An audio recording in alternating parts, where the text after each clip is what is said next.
People do not know that they are going to be one with the earth. ಎಷ್ಟು ಚಲೋ ಮಾತು ಹೇಳ್ತು. ನಾವು ಯಾಕೆ ಬಡ್ದಾಡ್ತೇವೆ ಅಂದ್ರೆ ಇದರ ಬಗ್ಗೆ ಜ್ಞಾನ ಇಲ್ಲ. ಕೊನೆಗೆ ದೇಹ ಇಲ್ಲಿ ಹೋಗ್ತದೆ, ನಾವು ಶಾಶ್ವತವಾಗಿ ಉಳಿತೇವೆ ಅನ್ನುವ ಜ್ಞಾನ ಇಲ್ಲದ್ದರಿಂದ ಇಷ್ಟೆಲ್ಲ ಗದ್ದಲ ಜಗತ್ತಿನಲ್ಲಿ.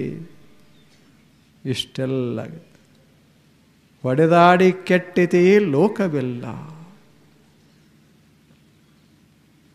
ಇದು ಏನು ಮಾಡ್ತೇವೆ, ಸುಮ್ಮನೆ ಮಾಡೋದದು. ಒಂದು ಎಷ್ಟು ವರ್ಷ ಇರ್ತೇವೆ, ಚೆಂದಾಗಿ ನಕ್ಕೋತ ಕೈ ಇರೋ ತನಕ ಕೆಲಸ ಮಾಡೋದು, ದುಡಿಯೋದು, ಮನಸ್ಸಿರೋ ತನಕ ಸಂತೋಷ ಪಡೋದು, ಅನುಭವಿಸೋದು ಇಲ್ಲವೇನು. ಸುತ್ತಮುತ್ತ ಜನ ಜಂಗುಳಿ ಇರುವವರೆಗೆ ಅವರು ಕೂಡ ಚೆಂದಾಗಿ ಮಾತನಾಡಿ ಅವರು ಕೂಡ ವ್ಯವಹರಿಸಿ ಸಂತೋಷ ಪಡೋದು.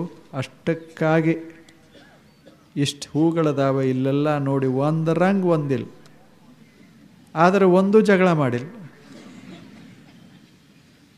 ನಮ್ಮಲ್ಲಿ ಒಂದು ಕೋಣ್ಯಾಗ ಒಂದು ಮನ್ಯಾಗ ಇಬ್ಬರು ಅದಾರ ಅಂದ್ರೆ ಜಗಳ ಇಲ್ಲದೆ ಒಂದು ಮನೆ ಇಲ್ಲ. ಹೂಗಳ ಹಂಗಲ್ಲ. ನೀನು ಕೆಂಪು ನಾ ಕೆಂಪ ಅಂತದು ಅಂತು ಅಂದ್ರೆ ನಾ ಹಳದಿ ಅಂತಿದು ಅಂತಂದ್ರೆ ಜಗಳ ಶುರುವಾಗ್ತಿತ್ತು. ನೀ ಕೆಂಪಾದರೇನು, ನಾ ಹಳದಿ ಆದರೇನು, ನೀ ಬೆಳ್ಳಗಾದರೇನು, ನಾನು ಹಸಿರಾದರೆ ಅದು ಹಳದಿ ನೀಲಿ ಆದರೇನು, ನಾವೆಲ್ಲ ಹೂಗಳು. ಆಗ ನೀವು ಯಾರಾದರೇನು, ನಾವೆಲ್ಲ ಜೀವರು, ನಾವು ಆತ್ಮರು ಅನ್ನುವ ಭಾವ ಬಂತು ಅಂದರೆ ಜಗಳದ ಪ್ರಶ್ನೆ ಬರೋದಿಲ್ಲ. ಜೀವನ ಮಧುರವಾಗ್ತದೆ.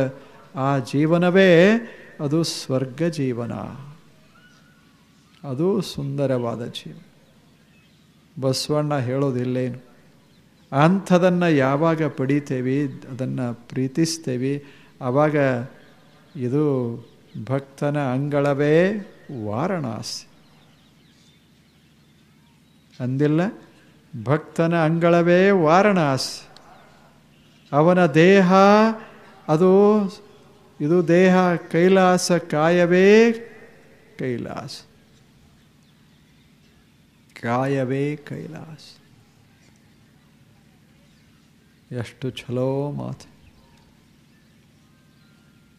ಒಳಗೆ ಪ್ರೇಮ ಇತ್ತು, ಇವು ಎರಡು ವಸ್ತುಗಳ ಜ್ಞಾನ ಇತ್ತು ಅಂದರೆ ಆತನ ಜೀವನ ಅಷ್ಟು ಮಧುರವಾಗ್ತದೆ.